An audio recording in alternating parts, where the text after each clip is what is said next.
Hello viewers, नमस्कार। मेरा नाम है डॉक्टर श्रीधर और मैं पिछले 46 ईयर से आयुर्वेद पद्धति के द्वारा सेक्सुअल प्रॉब्लम से रिलेटेड पेशेंट्स का बहुत ही सफलतापूर्वक तथा बिना किसी साइड इफेक्ट के ट्रीटमेंट करता आ रहा हूँ।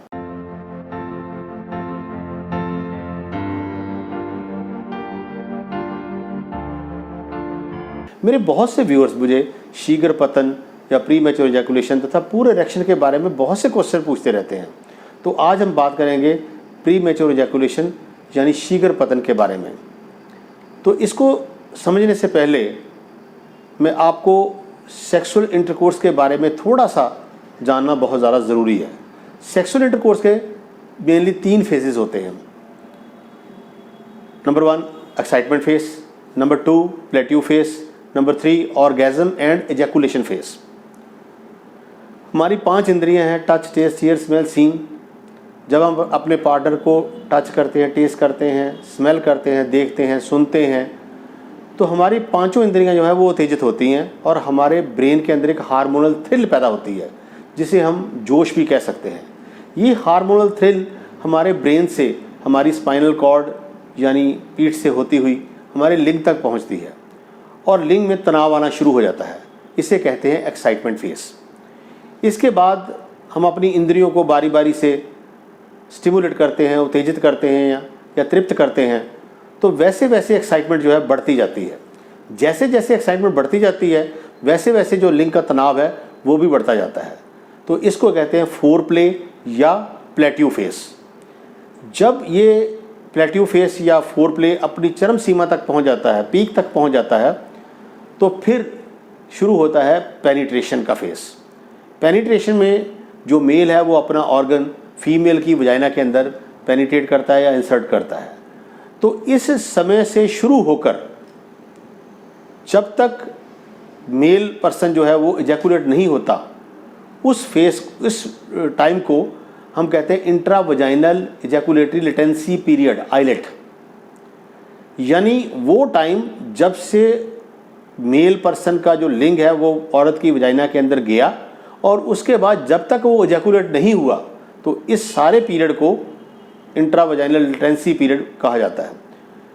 और ये इंट्रावजाइनल लेटेंसी पीरियड जो है ये एज के मुताबिक बढ़ता कम होता रहता है, मगर जो मैक्सिमम इंट्रावजाइनल लेटेंसी पीरियड है वो 6.5 मिनट है। आप अच्छी तरह से नोट कर लें, इट इज़ एवरेज 6.5 मिनट्स। बहुत से पेशेंट्स हमारे पास आके बोलते हैं कि हमारा जो टाइमिंग है वो तो 10-15 मिनट से वैसे ही बहुत ज़्यादा है, अब इससे भी ज़्यादा बढ़ाना चाहते हैं। तो मैं आपको यहाँ बता दूँ कि जो इजैकुलेशन से रिलेटेड डिसीज़ या डिसऑर्डर हैं वो 4 हैं। पहला है अर्ली इजैकुलेशन, जिसे हम प्री मैच्योर इजैकुलेशन बोलते हैं। दूसरा है इम्पेयर्ड इजैकुलेशन या इम्पेयर्ड ऑर्गेज्म। तीसरा है डिलेड ऑर्गेज्म और डिलेड इजैकुलेशन। और चौथा है एब्सेंट ऑर्गेज्म और एब्सेंट इजैकुलेशन।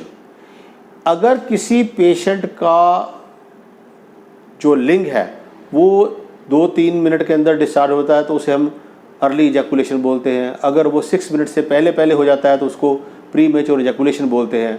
मगर अगर वो पीरियड जो है 10 मिनट से ऊपर चला जाता है तो उसे हम इम्पेयर्ड इजैकुलेशन बोलते हैं। और अगर ये 20 मिनट से ऊपर चला जाता है तो उसे हम डिलेड ऑर्गेज्म या डिलेड इजैकुलेशन बोलते हैं। अगर ये पीरियड आधे घंटे से भी ऊपर चला जाता है तो उसे हम एब्सेंट इजैकुलेशन बोलते हैं। तो इसलिए ये 4 डिसऑर्डर हैं जिनके बारे में आपको अपने क्वालिफाइड वैद्य, हकीम या डॉक्टर से बात करनी चाहिए। बहुत से लोग इसको प्लस पॉइंट समझते हैं कि हमारा टाइम जो है बहुत ज़्यादा है। वो टाइमिंग नहीं है, दैट इज़ ए डिसऑर्डर। उसके बारे में आपको अपने डॉक्टर से पॉजिटिवली बात करनी चाहिए, क्योंकि अप्रॉक्सीमेटली जो हमारे पास पेशेंट आते हैं वो पॉर्न्स देख के आते हैं और वो हमें ये क्वेश्चन करते हैं कि पॉर्न्स में उनके लिंग की लंबाई काफ़ी होती है, उनका टाइम भी बहुत लगता है। तो मैं आपको ये क्लियर कर दूं, शायद आपको इसके बारे में पहले नॉलेज नहीं होगा, कि जब भी ये पॉर्न्स बनती हैं तो जो मेल पार्टनर होता है उसके लिंग के बेस पर एक इंजेक्शन दिया जाता है जिससे उसका जो लिंग है वो 6 से 8 घंटे तक बिल्कुल इरेक्ट रहता है और उसके साइज़ में भी काफ़ी ज़्यादा बढ़ोतरी हो जाती है या काफ़ी ज़्यादा इंक्रीमेंट हो जाता है। तो हम सोचते हैं कि लिंग, हमारा लिंग जो है उतना बड़ा और उतना टाइम लगना चाहिए, ये बिल्कुल गलत बात है। वो जो उनको इंजेक्शन लगाया जाता है वो 4 तरह के इंजेक्शन आते हैं।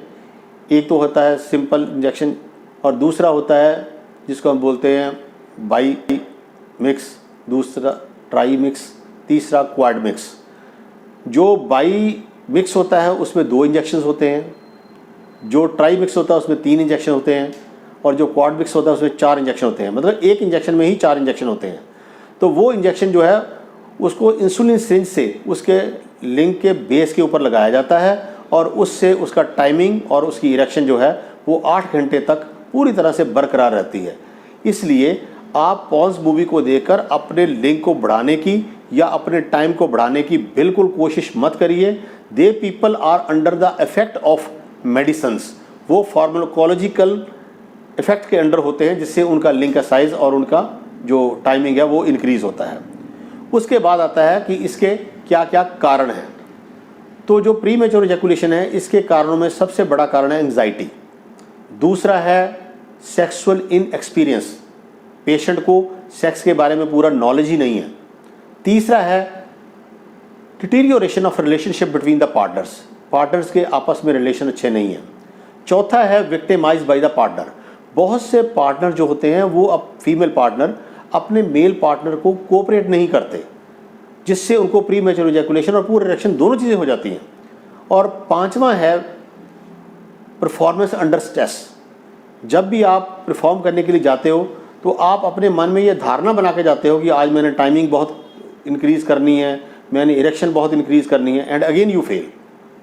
तो इसलिए जो परफॉर्मेंस अंडर स्ट्रेस होती है उसमें प्री मैच्योर इजैकुलेशन जो है वो पक्की है। उसके बाद आता है इसके कौन कौन से शारीरिक कारण हैं। शारीरिक कारणों में आता है हार्मोनल इम्बैलेंसमेंट, जो आपके सेक्स हार्मोन्स हैं या आपके जो मेटाबॉलिक प्रोफाइल्स हैं वो अगर एबनॉर्मल हैं, कम हैं, या उनकी रेशो ठीक नहीं है, तब भी आपको प्री मैच्योर इजैकुलेशन हो सकती है। उसके बाद आता है कुछ एक डिसीजेस, जैसे uncontrolled diabetes, hypertension, multiple sclerosis, Parkinson, obesity, कोई पेल्विक सर्जरी आ गई।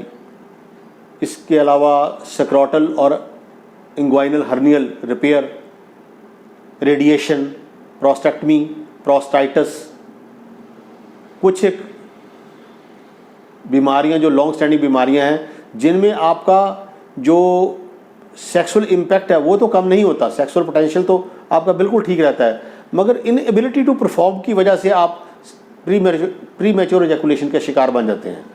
तो इसलिए ये बीमारियां जिनमें सेक्सुअली ट्रांसमिटेड डिसीज़ भी आती हैं, कुछ एक लोकल पैथोलॉजीज़ भी हैं जैसे फाइमोसिस वगैरह। तो नेक्स्ट आता है ड्रग्स। ड्रग्स में आता है alcohol, tobacco, smoking, cocaine, marijuana, recreational drugs, heroin. उसके बाद नेक्स्ट आती है कुछ एक मेडिसिन होती है जो हमें हमारे डॉक्टर जो है वो हमारी प्रॉब्लम के लिए हमें प्रिस्क्राइब करते हैं, जिनमें आता है beta blocker drugs, anti psychotic drugs, anti depressants, फिर आ गया एंटी एंड्रोजन ड्रग्स। उसके अलावा कीटाकिनाजोल, मेटाक्लोप्रामाइड, जो हम आमतौर पे गैस की गोली के साथ इस्तेमाल करते हैं। तो इस तरह की मेडिसिन हैं जो हमारे सेक्सुअल इम्पैक्ट को कम करती हैं और प्री मैच्योर इजैकुलेशन या रिटार्डेड इजैकुलेशन तक भी हमें लेके जाती हैं। नेक्स्ट आता है ब्लड वेसल एंड नर्व्स। जो ब्लड वेसल एंड नर्व्स हैं, इनकी अगर कोई डिसीज़ है, जिस तरह से वीनस इनसफिशिएंसी है, खास करके पेल्विक रीजन की venous insufficiency, arteriovenous fistula, arteriosclerosis, myopathy, neuropathy, angiopathy, ये सारी चीज़ें जो हैं वो हमें प्री मैच्योर इजैकुलेशन तथा पूरा इरेक्शन दोनों की तरफ लेके जाती हैं। तो अगर आपको ये कोई प्रॉब्लम है तो आप इसको अपने डॉक्टर के साथ डिस्कस कर सकते हो। नेक्स्ट आता है कि हम इसका डायग्नोसिस कैसे कर सकते हैं। तो इसका डायग्नोसिस बहुत सिंपल है। 75% ऑफ द पीपल जो हैं उनमें डायग्नोसिस जो है वो नाड़ी परीक्षण से, उनकी डिटेल हिस्ट्री से, उनके फिज़िकल एग्जामिनेशन से किया जा सकता है। मगर कुछ एक पेशेंट्स को जो होते हैं, जो बहुत कॉम्प्लिकेटेड होते हैं या क्रॉनिक होते हैं या बहुत देर से जिनको प्रॉब्लम है, उन लोगों में कुछ एक टेस्ट होते हैं जिनमें होती है metabolic profiles, hormonal profiles, NPTR, PBI, phenyl colour Doppler, फिर उसके बाद आता है कवर्नेसोमेट्री, कवर्नेसोग्राफी। ऐसे कुछ एक टेस्ट हैं जिनको करवाने के बाद हम बिल्कुल पिन पॉइंट डायग्नोसिस कर सकते हैं कि इस प्रीमेच्योर इजैकुलेशन तथा पुअर इरेक्शन या इरेक्टाइल डिसफंक्शन का प्रॉपर या पिन पॉइंट कॉज क्या है। और जब हमें कॉज का पता लग जाता है तो फिर उसका ट्रीटमेंट करना ज़्यादा मुश्किल नहीं होता, and that's very simple. Next आता है इसका ट्रीटमेंट पार्ट।